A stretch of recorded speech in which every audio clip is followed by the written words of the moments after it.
My name is Anne Tallentire, and my exhibition here at the MAC is entitled But This Material. I live in London, but I'm from Northern Ireland. My work has always engaged with issues of displacement and is in dialogue with material, a range of materials. I am focusing my concern primarily on the lived environment and the built world.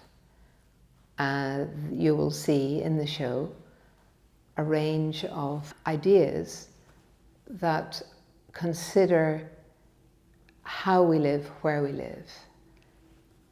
Now, they are not ideas that are manifest in a literal sense, but through abstraction, through a kind of performative assemblage of various materials. The exhibition starts with the sunken gallery with a video. I've worked in video on and off for a long time as well, but this particular piece called Morning Lane is it's a fixed shot depicting the facade of a building that I noticed on my way from my home to my studio. My home is in West London and my studio is in East London. And I kept noticing this building. And it looked more like it was being demolished rather than built in the process, which seemed to speak to something of the exponential rate of development that has been going on in cities like London recently. And of course that comes with a fair amount of controversy about building standards and the care or lack of care that is taken by the industry in providing fit for purpose dwellings. So it was this that caught my attention and my anxiety about this building. I thought it was homes. In fact, it turned out to be an outlet store. But it was sitting on this edge between something that was in construction and being deconstructed. And this also relates to my work, where I very often work with materials and assemble them and disassemble them and reassemble them again. So this building was, in a sense, going through that process. As you enter the Toll Gallery, you will see a work that exemplifies the method I've just described of assembly and disassembly. And the work is called Slide, and it's made of offcuts and remaindered bits of material from other works I've made that were in my studio. I recycle quite a lot of material as I'm working. I actually have even demolished work to make new works and then slightly regretted it. But on the other hand, it produces a tension within the work that can be, at its best, productive and at its worst, a loss. The other work that you will see when you enter the Toll space is entitled House. And this picks up on the theme of everyday materials and everyday life. It also relates to the process of measuring. There are 6 perspex boxes, the size of archive boxes, that have within them various rolls of coloured tape, gaffer tape and packing tape. These 6 boxes are displayed on a metal shelf, and when you look at the boxes, they're very precise in one way, but not really when you look at it more carefully. The shelf is slightly bowed. It's an everyday DIY shelf. It's not. It's off the shelf. But when you look through the boxes from either end, you see the palimpsest of rolls of tape that show a kind of messy view, which is, if you like, the entanglement one could think of as being what goes on inside a home or a house. So it's a metaphor for, the difference between a surface and what lies behind it.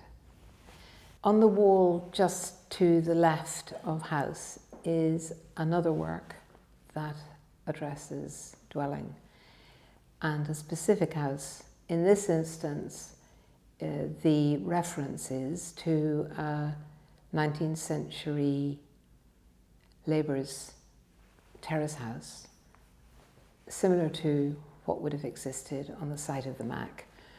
The work is called Setting Out, and the string that's used is builder's string, which is used for setting out buildings when an architect wants to demarcate on the ground what the plan might be. So it's a very generic material. The work that you see there, again, like house that I've just discussed, used the string instead of the tape that I've used in house. The string was used to measure the dimensions of the rooms of the terrace house. Had the pandemic not happened, I would have actually sought to have access to a terrace house in Belfast to do this form of measurement myself, taking a ball of string and starting in one corner and getting to the edge of a window, putting a tag on the string, getting to the other edge of the window, adding another tag, and so forth, until I had got the complete circumference of the space. But I wasn't able to do that. So Mark Hackett, who is the architect of this wonderful building, very kindly provided me with floor plans that I could work from. I had made another iteration of Setting Out in my own home during the pandemic when I couldn't go to the studio. And this one that I've made for here relates to a personal interest, which is that coming from some of my ancestors coming from Belfast would have lived in similar houses as this. So there is a reference to a sense of past, but also it's a sense of present, and a very important sense of presence in that we have exponential development going on, which involves losing some of the vernacular buildings that have existed in cities like Belfast. At great cost, I would say. I mean, it's not that these buildings, I believe, should remain just for nostalgic reasons, but I guess we should give some thought to how communities should be protected, and not only protected, but developed and looked after. The other work that uses a form of notation is outermost. I wanted to do a mapping process of some of these wasteland spaces that I found when I first came over. So I started to research, and with Hugh's help, came to discover wonderful work that's being done by PPR, identifying sites within the city that could be potentially used for the building of homes. And this intrigued me greatly, because while I was walking around and in a distracted way, looking at the city when I first came, I was thinking these would make great sites for homes, for social housing particularly. So that outermost was always going to address this concern. And what you see is a constellation of these screws and index tags in different colours that refer to sites that I observed on 4 walks that I made last week. And I was very lucky to have co-walkers to come with me on these journeys, which had to be short because of time constraint, and they're all within a radius of a 1-hour walk from the gallery.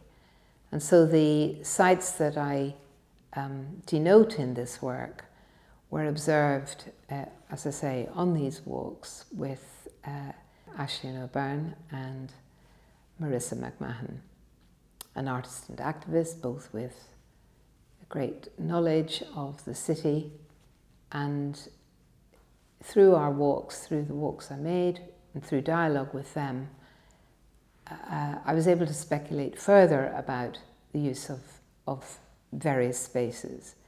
So my constellation is not a sociological, geopolitical work. It is a visual map that suggests that places have connections, and they can be quite arbitrary or they can be deeply meaningful. And that when we try and make these connections and make these speculations, knowledge can be both mined and produced at the same time. And we get to know our place better, perhaps, through an attention to what might normally be overlooked or ignored. My work area is sited in the upper gallery.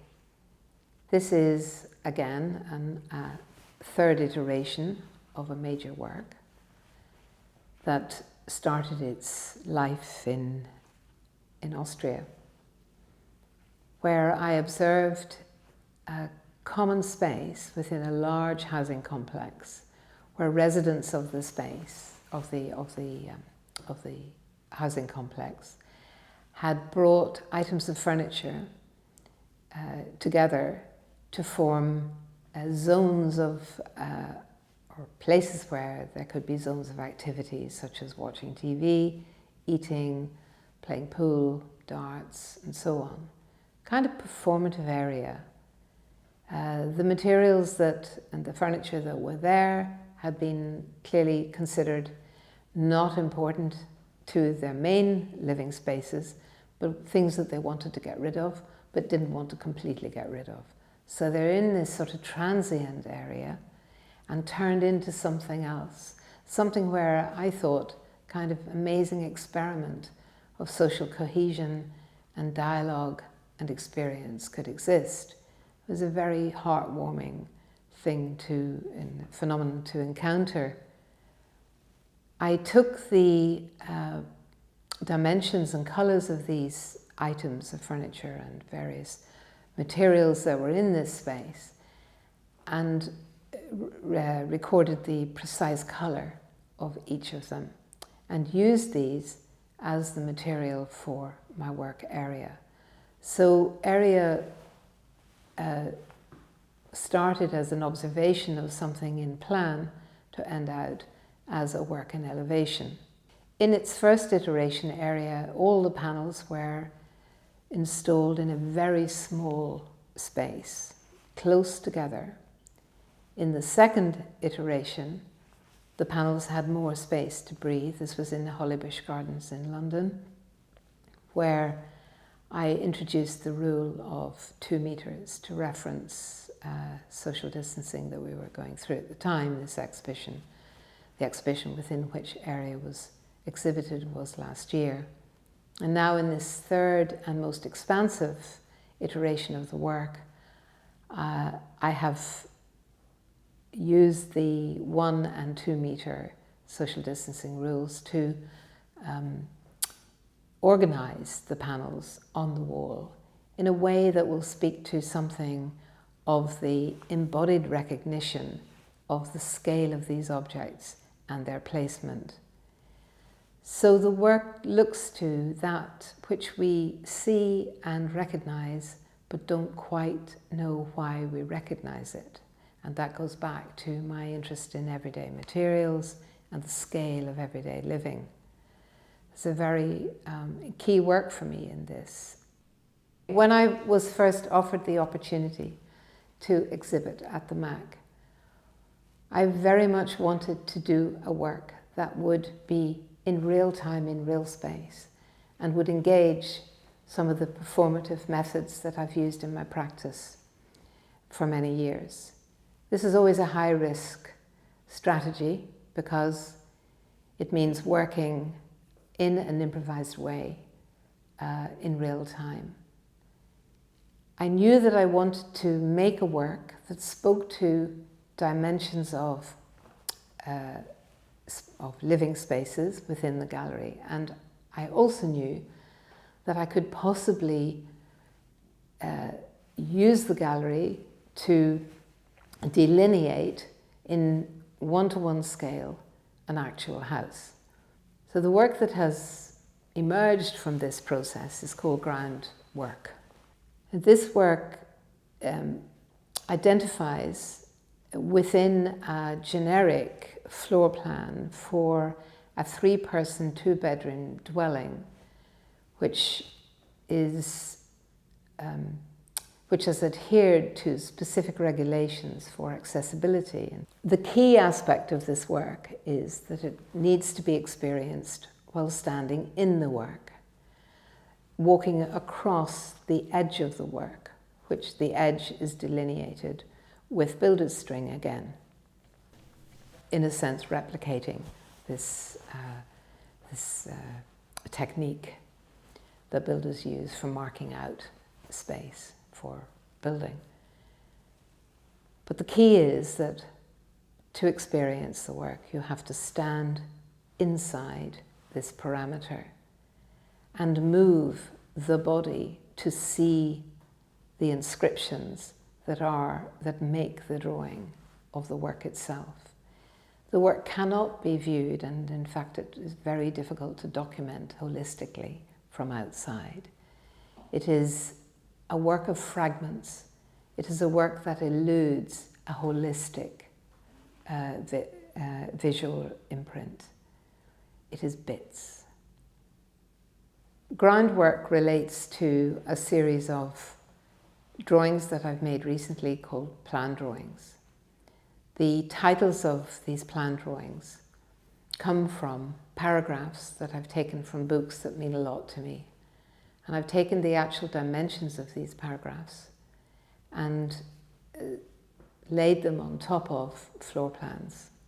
So we get this very small and discrete assemblage, which is held together by lines of tape that refer to both the material space of where I live or where other people live, material spaces of living, and the imaginative space of reading. I'm very happy that these works are actually in a space that has been used as a reading space in the past, because I'd like to suggest with them that in reading art, we're reading things that are perplexing and demanding, but also enduring in terms of their influence on our lives.